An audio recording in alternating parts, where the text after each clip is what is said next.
अस्सलामुअलैकुम रहमतुल्लाहि ताला बरकातहू।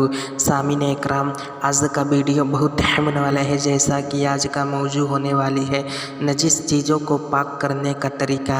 चाहे कपड़ा, बदन या बर्तन वगैरह में लगी हो, उसको पाक करने का तरीका। बहरहाल इस वीडियो को मुकम्मल देखें और दूसरों तक पहुँचाएँ। आइए बिला ताख़ीर वीडियो को शुरू करें। अल्हम्दुलिल्लाहि रब्बिल आलमीन वस्सलातु वस्सलामु अला सय्यदिल मुरसलीन व अला आलिहि व अस्हाबिल अजमईन अम्मा बाद फ़ाउज़ु बिल्लाहि मिनश शैतानिर रजीम बिस्मिल्लाहिर रहमानिर रहीम सल्लु अलल हबीब सल्लल्लाहु तआला अलैहि वसल्लम। अल्लाहुम्मा सल्ली अला सय्यिदिना सफ़ियना हबीबना नबियना मौलाना बारिक वसल्लिम सल्लु अलैहि सलातु वस्सलामु अलैका या हबीबी या रसूलल्लाह सल्लल्लाहु तआला अलैहि वसल्लम। नजिस चीज़ों को पाक करने का तरीका। नजिस की दो किस्में हैं। पहली किस्म ऐसी चीज़ें हैं वह खुद नजिस है, जिसको नापाकी और नजासत कहते हैं, जैसे कि शराब, पखाना, गोबर। ऐसी चीज़ें जो अपनी असल हालत को छोड़कर कुछ और ना हो जाए पाक नहीं हो सकती। शराब जब तक शराब है नजिस ही रहेगी, और अगर सिरके हो जाए तो अब पाक है। उपला जब तक राख ना हो जाए नापाक है, यानी गोईठा वगैरह। जब ये राख हो गया तो राख पाक है। दूसरी किस्म ऐसी चीज़ें हैं जो खुद नजिस नहीं, लेकिन नजासत के लगने से नापाक हो गई। जैसे कपड़े पर शराब लग गई तो अब कपड़ा नजिस हो गया, यानी नापाक हो गया। ऐसी चीज़ों को पाक करने के लिए कई तरीके हैं। बाज चीज़ें धोने से पाक होगी, बाज चीज़ें सूखने से, बाज लगरने नोचने से, बाज चलने से पाक होगी, बाज दबाकत व ज़बह से पाक होगी। पानी के सिवा दूसरी पाक करने वाली चीज़ें। मसाला 7 पाक पानी और हर पाक पतली बहने वाली चीज़ जिससे नजासत दूर हो सके, उससे नापाक चीज़ों को पाक कर सकते हैं, जैसे सिरका, गुलाब, चाय, केले का पानी वगैरह। मसाला 8 माई मुश्तमिल, यानी वज़ू और गुस्ल के पाक धोवन से भी पाक कर सकते हैं। मोटी नजासत पाक करने का तरीका। मसाला 9 थूक से अगर नजासत दूर हो जाए तो उससे भी चीज़ पाक हो जाएगी। जैसे बच्चे ने दूध पीकर पुस्तान पर कै की, फिर कई बार दूध पिया, यहाँ तक के कै का असर जाता रहा तो पुस्तान पाक हो गया। मसाला 10 शोरबा यानी सिरुआ, तेल दूध से धोने से पाक ना होगा, इसलिए कि उन सब से नजासत दूर ना होगी। मसाला 11 नजासत अगर दलदार है, जैसे पखाना, गोबर, खून वगैरह, तो धोने में कोई गिनती की शर्त नहीं, बल्कि उसको दूर करना ज़रूरी है। एक बार धोने से दूर हो जाए तो एक ही बार धोने से पाक हो जाएगा, और अगर 4-5 मरतबा धोने से दूर हो जाए तो 4-5 मरतबा धोना पड़ेगा। हाँ, अगर 3 बार के कम में नजासत दूर हो जाए, मसलन 1-2 बार धोने से नजासत कम हो जाए तो 3 मरतबा धोना मुस्तहब है। नजासत दूर होने के बाद रंग या बू रह जाए, उसका हुक्म। मसाला 12 नजासत दूर हो गई मगर उसका कुछ हिस्सा असर या रंग या बू बाकी है तो उसे भी दूर करना लाजिम है। हाँ, अगर उसका असर मुश्किल से जाएगा तो दूर करना ज़रूरी नहीं। 3 मरतबा धो लिया तो साफ़ हो गया। साबुन या खटाई या गर्म पानी से धोने की ज़रूरत नहीं। मसाला 13 कपड़े या हाथ में नजिस रंग लगाया, यानी नापाक रंग लगाया, या नापाक मेहंदी लगाई तो इतनी मरतबा धोए के साफ पानी, बिल्कुल साफ पानी गिरने लगे तो पाक हो जाएगा। अगरचे कपड़े या हाथ पर रंग बाकी हो। पतली नजासत पाक करने का तरीका। मसाला 14 जाफरान या कोई रंग कपड़ा रंगने के लिए घोला था, उसमें किसी बच्चे ने पेशाब कर दिया या और कोई नजासत पड़ गई तो उससे अगर कपड़ा रंग लिया तो 3 बार धो डाले, पाक हो जाएगा। मसाला 15 कपड़े या बदन पर नापाक तेल लगाया था, 3 मरतबा धोने से पाक हो जाएगा। अगरचे तेल की चिकनाई मौजूद हो, उस तकलीफ की ज़रूरत नहीं कि साबुन गर्म पानी से धोए, और लेकिन अगर मुर्दार की चर्बी लगी थी तो जब तक उस चर्बी की चिकनाई ना जाए, पाक ना होगा। मसअला 16, अगर छुरी में खून लग गया, सिरी में खून भर गया, उसे आग में डाल दिया, यहाँ तक के खून जल गया तो छुरी और सरी पाक हो गई। कपड़े निचोड़ने की हद। मसअला 17, अगर नजासत पतली हो 3 मरतबा धोने और 3 मरतबा अच्छी तरह निचोड़ने से कपड़ा पाक होगा। अच्छी तरह निचोड़ने का ये मतलब है कि हर शख्स अपनी ताकत भर इस तरह निचोड़ने से उससे कोई कतरा ना टपके। अगर कपड़े का ख्याल करके अच्छी तरह ना निचोड़ेगा तो पाक ना होगा। मसअला 18, धोने वाले ने उसे अच्छी तरह निचोड़ लिया मगर अभी ऐसा है कि कोई दूसरा शख्स जो ताकत में उससे ज़्यादा है वह निचोड़ेगा तो 1-2 बूंद टपक सकती है तो उसके हक में पाक और उस दूसरे के हक में नापाक है। इस दूसरे की ताकत का एहतबार नहीं। हाँ, अगर ये धोता तो उतना ही निचोड़ता तो पाक ना होता।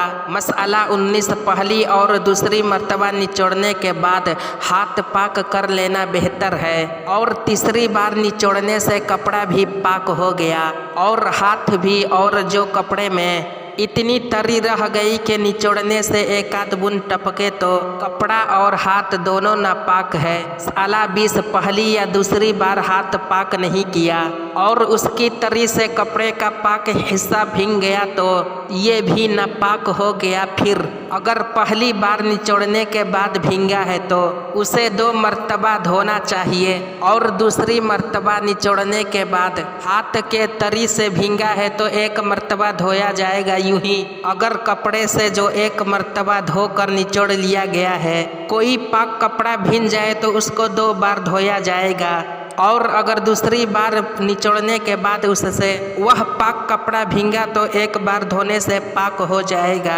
मसअला 21, कपड़े को 3 मरतबा धोकर हर मरतबा खूब निचोड़ लिया है। अब निचोड़ने से ना कतरा टपकेगा। फिर उस कपड़े को लटका दिया, उससे पानी टपका तो वह पानी नापाक है और अगर खूब नहीं निचोड़ा था तो ये पानी नापाक है।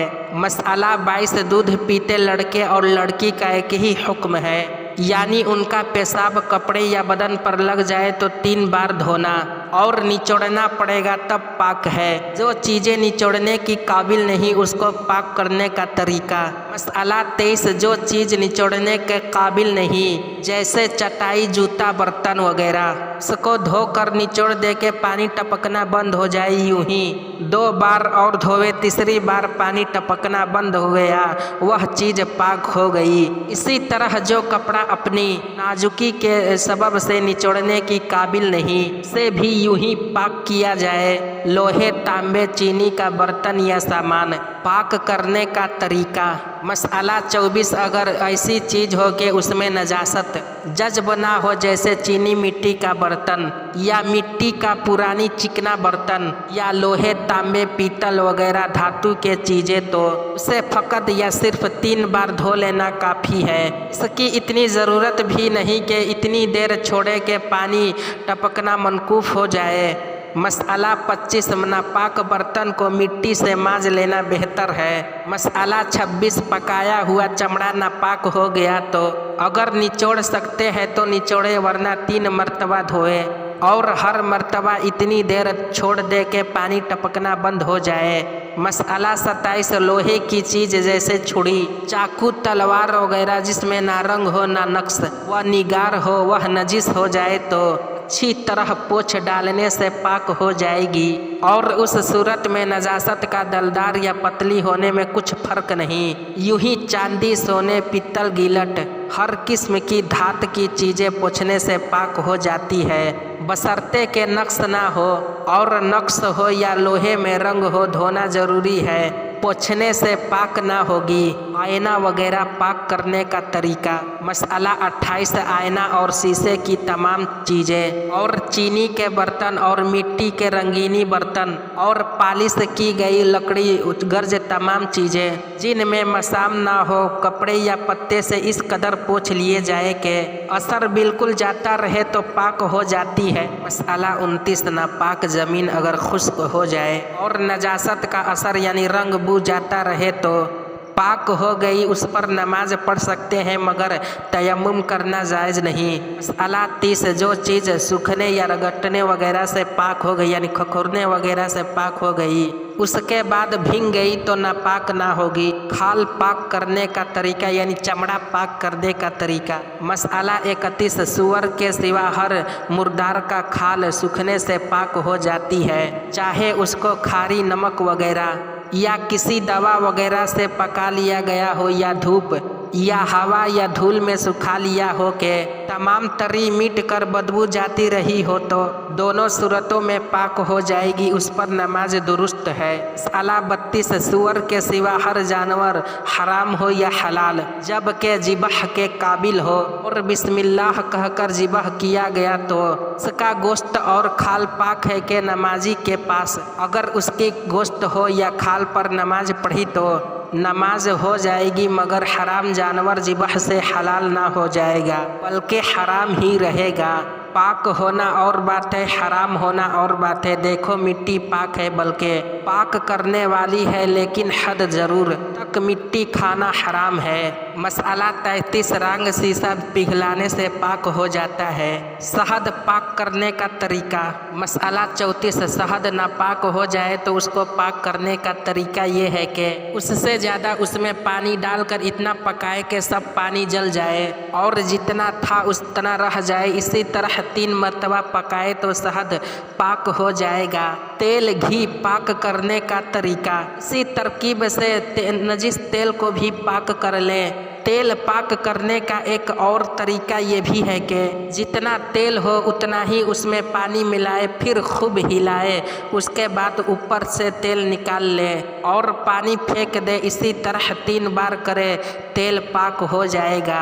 अगर घी नजिस हो जाए तो पघिला कर इसी 2 तरीकों में से किसी एक तरीका को अपना कर पाक कर ले। मसला 35, जो कपड़ा 2 तह का हो और एक तह उसकी नजिस हो जाए तो अगर दोनों मिलाकर सिल दिए गए हो तो दूसरी तह पर नमाज जायज़ नहीं, अगर सिले ना हो तो जायज़ है। मसला 36, लकड़ी का तख्ता एक तरफ से नजिस हो गया तो अगर इतना मोटा होते मोटाई में चढ़ सके उलट कर उस पर नमाज पढ़ सकते हैं। मसला 37, जो ज़मीन गोबर से लिपटी गई अगरचे सूख गई हो नमाज जायज़ नहीं। हाँ, अगर सूख गई और मोटा कपड़ा बिछा लिया तो उस कपड़े पर नमाज पढ़ सकते हैं। दरख्त व दीवार और जुड़ी ईंट कैसे पाक होती है। मसला 38, दरख्त और घास और दीवार ऐसे ईंट जो ज़मीन में जुड़ी है, ये सब खुश्क हो जाने से पाक हो गए, और अगर ईंट जुड़ी हुई ना हो तो खुश्क होने से पाक नहीं होगी,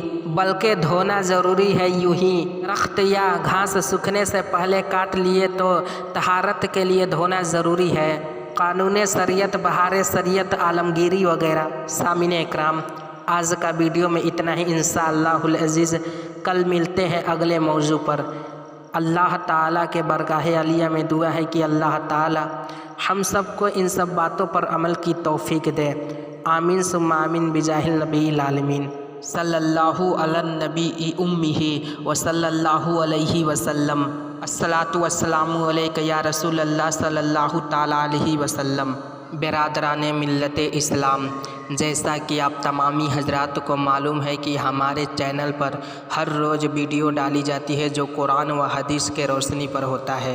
आप तमामी हजरात से गुजारिश है कि इसमें जो खामियां गलतियां हो तो आप इस्लाह करने की कोशिश करें कमेंट में या इंस्टाग्राम पर। इंस्टाग्राम आईडी अब्दुल गनी कादरी रज़वी है, इसलिए कि हम लोग भी अशरफुल मखलूक़ात है, हमारा ज़ुबान भी फिसल सकता है। और जो हजरात हमारे चैनल को पहली मर्तबा देख रहे हैं उनसे गुजारिश है कि हमारे चैनल को सब्सक्राइब व लाइक और कमेंट करें। जो भी सवाल हो इंशाअल्लाहुल अज़ीज़ अगले वीडियो में जवाब दिया जाएगा।